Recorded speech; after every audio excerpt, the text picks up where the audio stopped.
My grandfather was a thief. He stole my grandmother's name and her identity. He used them to escape a poor, forgotten corner of the rural West, then ran off with another woman. He became a law professor, standing at podiums and lecturing about justice. She became a famous painter, giving interviews about integrity. My grandmother spent her whole life trapped in that same dying farmland. Everyone called her an old maid. She never stopped waiting for him, not even on her deathbed. 50 years later, I clawed my way out of that godforsaken place on the strength of 2 generations. My grandmother and my mother. I made partner at a top law firm. It was graduation season. I sat in the lead interviewer's chair. Across from me sat a girl, polished, confident, the most outstanding graduate from the best law school in the state. I opened her resume and flipped through it page by page. Then I stopped at the family information section. I stared at that name for a very long time. I looked up at her and said quietly, "You didn't get the job." The girl's smile froze on her face. "Excuse me?" I closed her file and repeated, more loudly this time, "You didn't get the job." The other interviewers exchanged glances. The partner on my left leaned in and dropped his voice to a whisper. "Ms. Smith, Chess only 22, national mock trial champion, 6 published papers in top journals, Chess a star. Please reconsider." He whispered, but the room was too quiet. She heard. She straightened up. "I've made my decision," I said, pushing the file aside. "Isabel Harrington, you didn't pass this interview. Please leave." Everyone stopped breathing. Her composure finally cracked. She slammed both hands on the table and stood up. "What do you mean?" I didn't answer. I just looked at her face. Her eyes, her nose, the line of her jaw, all painfully similar to an old photograph I had stared at for years. My hands clenched, her brow furrowed in anger. "Do you know who I am?" she demanded. "My grandfather is Professor Emeritus of Law at State University. My grandmother is a renowned painter, a lifelong academician of the National Academy of Fine Arts. Both my parents were federal judges. Everyone in the legal world knows their names. I graduated first in my class from the best law school in the country." With every sentence, her confidence grew. "Tell me," she said, nearly looking down at me now, "what exactly am I missing?" Grades are only one factor, keeping my voice calm. "In this profession, I also care about character and a clean disciplinary record. As for your family, they don't give you any extra credit here. Please leave." She stiffened. This was probably the first time anyone had ever rejected her so publicly. "Yeah."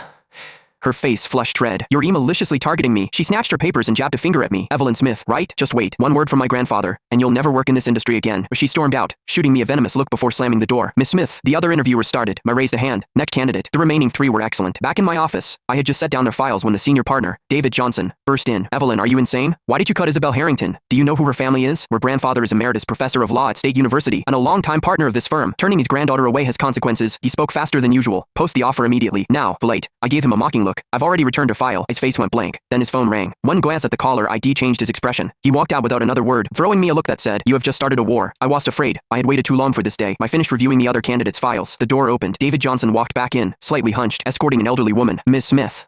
This is Isabella's grandmother.